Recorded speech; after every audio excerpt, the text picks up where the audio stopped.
The draft is coming up later this week. But what will make the draft a success for the Chicago Bears? Y'all know we going to talk about it. And it is Mailbag Day. We got a few on the docket. We're going to dive into it. We're going to talk about it and break it all down right after this. You are now tuned in to Chicago Bears Central. Thank you, ladies and gentlemen, for tuning in to another episode of Chicago Bears Central, your number one spot for everything Chicago Bears. If you tuned in with me today, make sure you hit the like button, subscribe to the channel, and hit that notification bell. Now, before we get into the mailbag, I want to talk a little bit about what a successful draft, in my opinion, will look like for the Chicago Bears. I think it's very, very simple. You got to find players. You have to find players that can be impactful and be here for years to come. I think that's what it really come down to. I don't really care about how many draft picks that you can pick up in this year's draft. That's cool. I'm all for it. But it really doesn't matter to me if some of those players that you select with additional draft capital in this year's draft, if they don't pan out. So my thing is, if you're looking at the Chicago Bears and what they have right now, only 4 picks in their bag right now, if they go out, get more picks, cool. If not, just make sure that you hit and really, really make sure that you take your time with this to find the players that can have an impact on this team starting this season in whatever role that they're going to have with this team. I presume that the Chicago Bears are going to go ahead and draft Caleb Williams number 1. I believe it makes the most sense. I don't want to see Drake May up in his uniform. And then there's been some things percolating saying that J.J. McCarthy's now in this. I don't believe that. It's just rumors. It's ridiculous. All that stuff is going to start turning up. And if the Chicago Bears goes that way, yeah, Ryan Poles, I got to pay you a visit. But back to the original point, I believe the Chicago Bears need to find blue chip players, is what we like to call them.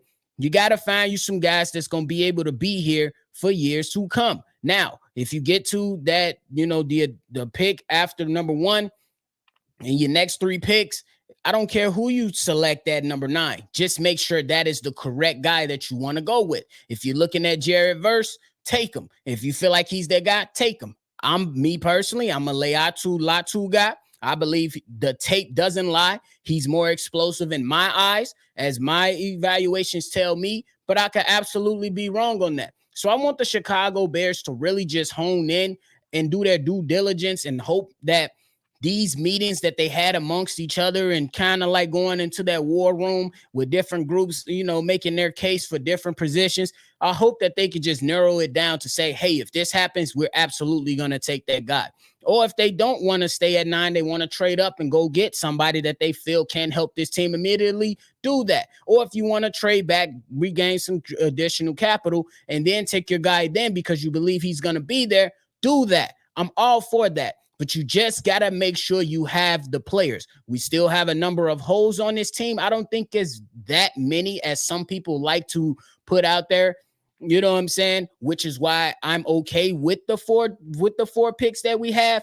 But hey, there are some things that you can do in this draft and leading up until once the draft is complete. Once you get into more offseason programs, you can figure more things out and see if you want to make some, additional moves. But you got to find your young players in this draft that can be impactful for the foreseeable future. And I think that what will make it a success is if you can come out of this and you say, hey, we made 4 selections and 3 out of the 4 can be starters or will be starters, and the results will be displayed on the field. It's going to be kind of tough to say if the draft is a success early on until you actually see some of these players on the field. But if you're just saying, hey, the Chicago Bears came out of this draft with Caleb Williams, Marvin Harrison Jr. or Latu, Jared Verse with that next pick. They came out, they got themselves an offensive lineman, and they got them an additional pass catcher or whatever. Let's just make sure it makes sense. Does it fit schematically? Does the tape tell you that these guys can be very productive within the NFL? Does the tape tell you, does these guys, will they be impactful? Me personally, I'm not looking at any projects right now. I don't want to take on any more Dominique Robinsons or trying to figure out if the next Velus Jones coming out of college can be impactful in the NFL. No, I want moves that make sense for the team and for the future. So that's what I'm kind of looking at. And then what will really tell us if the draft was a success is that once we get into the season, will the results be there? If you still going through this and you only win in 7 games, that's kind of like a knock to me. You have to continuously improve if you're the Chicago Bears. You got to look at the things, for what it really is, and then see where you can go from there. And hey, it's a lot of things that's on the line for the Chicago Bears right now, especially with Ryan Post saying we want to take the North and never give it back. And then you see all the improvements around, the teams that's within your division and the other teams around the NFL as well. A lot of teams have stacked their teams pretty damn well. And you just want the Chicago Bears to come out here and compete and be able to change a team that hasn't had much success these last few years that we have been supporting them. So you want to see if this draft can be that draft that catapults the Bears to a new standard, to a new vision, and be able to provide that for people like us, the fans. We want to watch good football. We want to see our guys go out there and show heart, be great men in what they do, and be able to put the best product on the field for the Chicago Bears. That's what it really comes down to. So in totality, we need blue chip players, and the results need to be there. That's how we are going to be able to grade and see if this draft was a successful one, because we had some hits in these last few drafts, but we absolutely had some misses as well. So it's tough to gauge these things when it comes to the draft, because, guys that can appear to be healthy, sometimes they end up, once they get into the NFL in a different style of play, they end up being injury prone, or the production that they had in college does not translate to the NFL. So though I want the names to make sense for the Chicago Bears and the team, I also need to see the results for the Chicago Bears and the team. Now, enough for me. Now it's time to get into the mailbag. We only, we only had 3 on the day. Not a lot of callers this week, but hey, shout out to the ones that did make the time in and call in. This episode is centered around y'all. Enough of me yapping. Let's get right into it. This first one here is from Book. Yo, Bobby C-Dub, this Book, man, blessings to you and yours.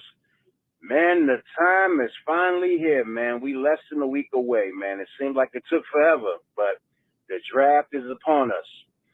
And we already know what the number 1 pick going to be.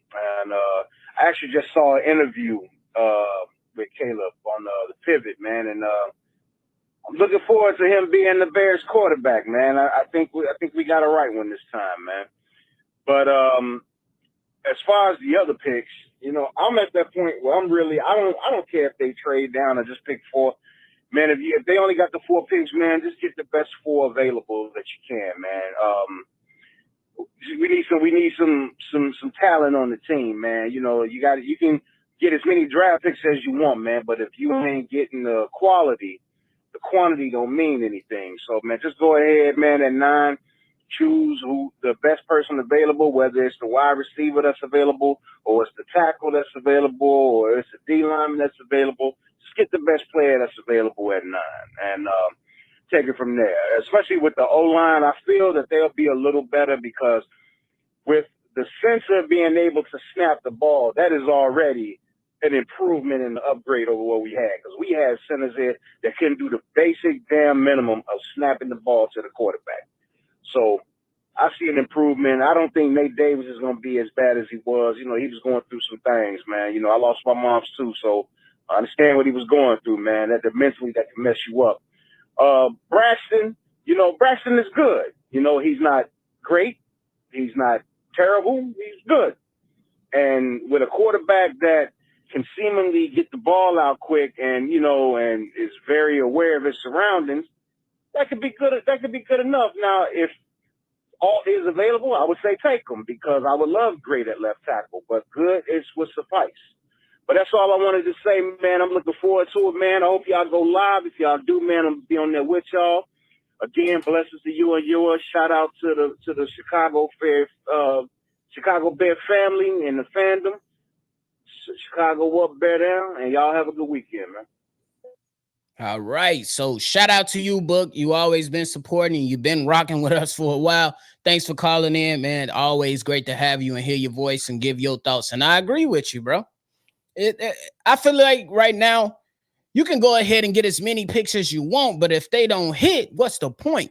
So I'm thinking the same way as you, Book. Just put yourself in a position to where you could take the best available. I believe the Bears have done that. And just make sure these players are able to come in and give you something. You know what I'm saying? I don't want any more projects. Let me make this clear. There will be some tooling and some coaching that takes place with some players. You know, with all players. You know what I'm saying? You're going to have to critique that to where they could play on the NFL level, of course. But I don't want guys that come in here and they just don't have an impact. I want guys that are able to come in here and be able to be impactful. So I'm with you on that, Book, for the best available. And then for the offensive line, I think the offensive line last year wasn't bad at all. You know what I'm saying? Was they great? No, let's not confuse that. But I think they were solid in some aspects. I think that you got you a right tackle in Darnell Wright. He's solid. I think you invested in Nate Davis. They're going to give him another shot. And me personally, I'm grateful and thankful. You know, my mom is still here. I don't know what it feels like to lose a parent. You know what I'm saying? But that could have greatly affected Nate Davis. And that's for sure. And some injuries played a part in that. Now you got a better center up in here. Hopefully this guy, Brian Bates, I believe he's going to be the starter. From what we know, he's a nasty guy. No Diddy. And then Tevin Jenkins, as long as that he's healthy, you should be solid. Now I want to talk about Braxton Jones. I'm curious to see this draft for this reason and this reason only. Well, multiple reasons, but one of the reasons. How does Ryan Post feel about Braxton Jones? There are some people that don't really like Braxton Jones and they feel like he can be better. I feel like Braxton Jones is good enough. I believe he's good. Is he going to be a Hall of Fame left tackle? I don't see that right now. But is he good enough to where he could be a starter for years to come? I will say yes. I know a lot of people saying you go get, you want the next great left tackle.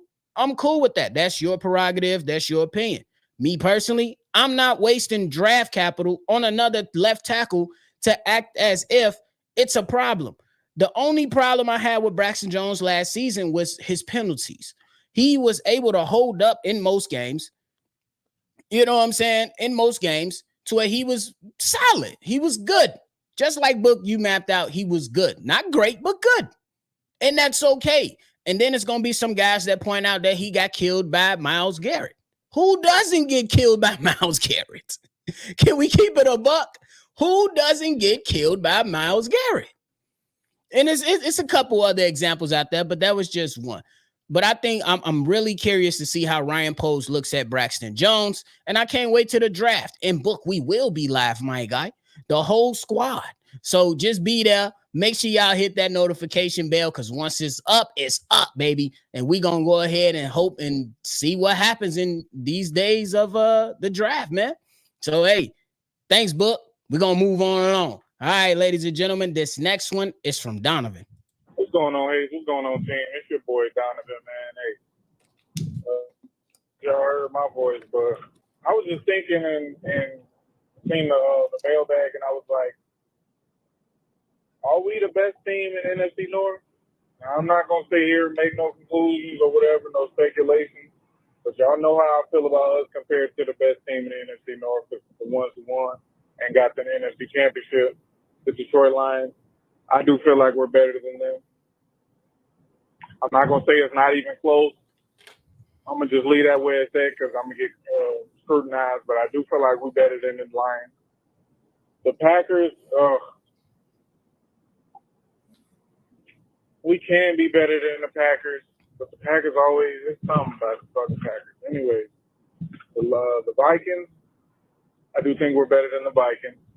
I don't think they have a lot of things figured out. I believe they just traded one of their best linemen. But yeah, it's like, I do think we're better than them. So I'm just like, I feel like we are the best. We just got to prove it now.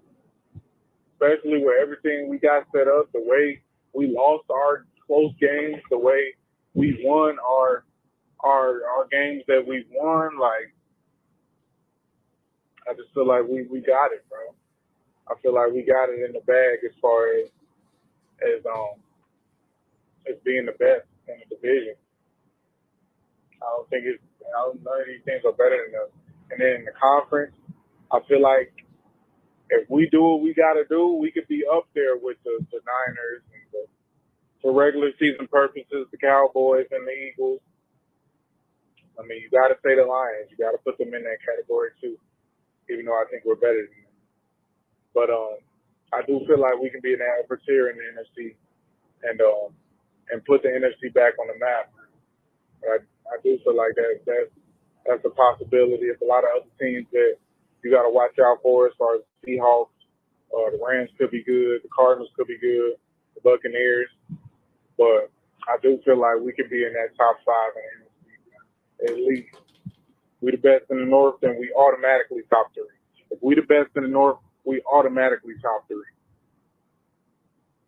These are a lot of crazy-ass takes I just made. Take it for what you will. Anyway, Chicago up, better. All right. So shout out to you, Donovan. Appreciate the call, my guy. Now, look, we can break this thing down team by team in the NFC North. I'm going to go real quick. For the Detroit Lions, they are a solid team. They got a lot to work with. For the Green Bay Packers, we can't get over the hump against these guys, and they got a lot of young talent over there. Got to keep it a bean, as much as I hate to do it. Then you talk about the Vikings. Though they are devoid of a good quarterback, they got weapons galore on the offensive side. I still got questions on the defensive side, but that man over there, Brian Flores, is a blitzing machine. And that defense was firing, especially against the Bears. That's how Justin Fields got hurt during it, this past season. Now, when we talk about if the Bears are the best in the NFC North, look, I'm not ready to say that. The Bears got to put it on wax for me, man. The Bears got to put it on wax for me. The reason is, last season, we going 9-10 wins. They got 7. The year prior, I don't know how many wins I predicted, but they only got like 3. It wasn't good. Now, on paper, it looks good. I know that they can compete within the NFL. They absolutely can. They're not the worst team in the NFL. But you gotta put it on wax. If you want to be the best, you gotta beat the best. And beating the best starts within your division. Can the Chicago Bears go 4-2 against their division, within their division? 4-2. I don't want to see 3-3. If you want to take the North and never give it back, you got to be above 500 within your division. That's how you started off. Then after that, how many wins you getting? You get 9-10 wins? Okay, bet. It's going to be a dogfight within this NFC North for years to come because all these teams are young. They ain't going nowhere no time soon. So the Bears, I'm with you. I got some confidence. But I seen it plenty of times with the confidence, and they let us down. I'm not saying the Bears going to let us down, but that's what has happened in the past. So for the Chicago Bears, they got to put it on wax. And I just got to leave it at that, Brody. I have to address that. I have to go into this season saying the Bears got to show me. Show me. Montez Sweat, you don't want to lose to the Packers no more? Bet. Show me. Caleb Williams, you want to win as many championships as Tom Brady? Show me. I don't want to be 80 and we finally get a championship. I want to be well in my 30s because I'm close. But hey, I feel you, Donovan. Hey, you got your right to have your takes, bro. Drop them takes. I love them. Thanks for calling in, man. The last one on the day, y'all, is from Fred. Here it is. Yeah, boys, what it do, man? The draft right around the corner. Just your boy Fred, man. Hey, let's see what excitement and surprise we finna get, you know what I'm saying, during the draft, man. Hey, I hope this dude, Caleb, is the quarterback for our team, because if he ain't, since they took the media for all these expectation, everything on him, and yeah, I'm gonna kind of put it on him because he coming in with that arrogance, you know what I'm saying, he can do what Patrick Mahomes do. Let's see if you can get this team. Not saying his first year he's going to get us to the Super Bowl championship game. Let's see, can you get this team to win their division and get into the playoffs? If he can do that, okay, I believe that he's the one for us. But until then, like, you got to humble yourself. Always been the type of person I always tell people, let your actions speak for itself. You know what I'm saying? Like, Montez Sweat, he's on the Chris Long podcast talking about he's not losing to Green Bay. We just went through this with Briscoe and Justin Jones, and we didn't show up on the stat sheet. We need to put the talking behind the action, let your right ear and shoulder pads do the talking for you, because we got to get to the point to where we can beat Green Bay. You know, talking is not made through the game. But I just want to say to you guys, man, enjoy y'all weekend. Number of abundance, prosperity to you guys, man. And I love y'all show. I love doing what y'all do, man, because y'all always giving us the Bears news before them funky-ass main media fuckers do. And then, because we all know they don't rock with, especially Joy Taylor. I think she just up there because her brother played football and because of her look. Because the shit she be saying out her mouth don't make no sense. At one point, I used to like Joy, but then I see her, she started to handle the Bears just like LaShawn McCoy, weak ass, man. Like, I don't like neither one of them. You know what I'm saying? But I'm waiting to see what we're going to do next week for this draft, who we taking, and, you know, who give us the best option to help our team win and shit. I know we probably still, you know, probably one or two pieces away for being a championship team. We might be. I don't know. I could be wrong. But I want to see what Mr. Caleb Williams is going to do. Can he handle the pressure of playing in a big city like Chicago? Because, you know, us fans, we would eat his ass alive if he ain't doing what he got to do. So, with that being said, I'm just ready for the draft. I hope you guys ready for the draft as well. And let's see what Ryan Poe's going to do. Until then, man, I'll holler at you guys. You boys stay up. Chicago up, bet down or nothing. Y'all heard him. Chicago up and bet down or nothing. But that reference you use, my boy, Chicago fans will eat his ass alive, is crazy. No Diddy. Not just but shout out to you, Fred, for calling in. Always a pleasure, my guy. But I'm with you, bro. We started this channel because the love of the Chicago Bears, man. And I think the biggest thing that we all hold ourselves to, we hold ourselves to a standard, bro. Us on anything that we do, if it's Bears, Bulls, NBA, anything, we hold ourselves to a standard. And we believe our standard is to give your take, but you got to provide context behind that take as well. And when you talk about people like Joy Taylor and Shady McCoy, I don't think all their takes are bad, but I got to keep it a bean. When it comes to my Chicago Bears, they lack the context. I mean, you can look at it. I believe it's an easy cop out to say, hey, the Chicago Bears, they never develop a quarterback.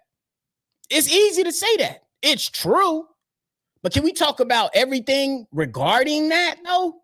Can we talk about the context of how it's always a head coach that's never aligned with this young quarterback, or the infrastructure that's being provided to this young quarterback wasn't there? Look at Justin Fields. We just seen it. He was drafted, and the coach that drafted him and the GM that drafted him was gone after. Then you got Ryan Poles, who had to come in, clean up the mess with contracts, get rid of bad contracts and hurt and old players, and reshape this thing, and it never really worked out. That's why we encourage y'all to find, hey, if Chicago Bears Central is not the place for you, that's fine. Not directly towards you, Fred, but for anybody that's listening. If we're not the guys that's for you, cool. But at least go to somebody that's going to provide the context. At least go to the people that can say, hey, this is my take, and if I'm wrong, I'm wrong. I'm not always right, but it's some people out there who try to act like they are always right. That's not how we operate on Chicago Bears Central. We call ourselves the number one spot for a reason. Yes, we're going to listen to some rumors, but we're going to try to debunk some of those rumors to see if it even makes sense. Yes, we will do our evaluations on players. Yes, we will have our opinions on certain players, and it's going to be different. I'm not always going to agree with Hayes. Hayes not going to always agree with me, and I damn sure not going to always agree with anybody. You know what I'm saying? You got to have your own mind when it comes down to evaluating your team, and that's just what I try to do. I can say, hey, this is true, but what about X, Y, and Z, though? You know what I'm saying? Like, we can have those discussions, and if there's a disagreement on your opinion, sometimes the takes is just stupid, and I can't agree with that. But if you had a take that I disagree with, and I could see some truth in that, I'd be like, hey, that part of your take is true, but I'm gonna disagree with this. That's the whole point. And I think that when you talk about Caleb Williams, he got to come out and ball, bro. And I think that right now he's coming into the best situation we've seen a quarterback be in. The Bears, with their record, would never have the number one overall pick. But they do. This is what we need to be embracing. A new era, a new time. Ryan Poles wants to break the curse. I want to break the curse. Let's break the curse as a collective. And if it's still anybody that's out here hating and still bringing up Justin Fields, I get it. But he's gone. You know what I'm saying? That's not, and that's just a whole nother topic. You know what I'm saying? And if people want to take personal shots at Caleb Williams, cool, that's you. I'm not going to do that. You know what I'm saying? I gave my opinion and said I believe Justin Fields deserves a shot. But I'm not the decision maker. Ryan Poles is. And his decision was to reset the rookie clock and go in another direction. He said it, that the timeline just didn't match up with what he had in his mind. And it makes sense. I don't agree with the decision, but if it makes sense, that's what I'm going to rock with. So we going to see what happens in this draft. We going to see how the Chicago Bears come out into this season, and we going to rock with the squad. That's just what it comes down to, man. I appreciate all those guys that called in today. Book, Donovan, and Fred. Shout out to y'all. Thank y'all so much. Can't be doing this without y'all and all the other supporters of this channel. Thank y'all so much. If you want to call in, call in. Leave your take. Drop your take. Hey, we can agree to it or disagree with it. It's your take. Just call in and drop it. 773-242-9336. Hey, that's it for me, y'all. I'm going to catch y'all on the next one for sure. Shot Town up and bet down, baby. Peace. This has been a presentation of the Break Media.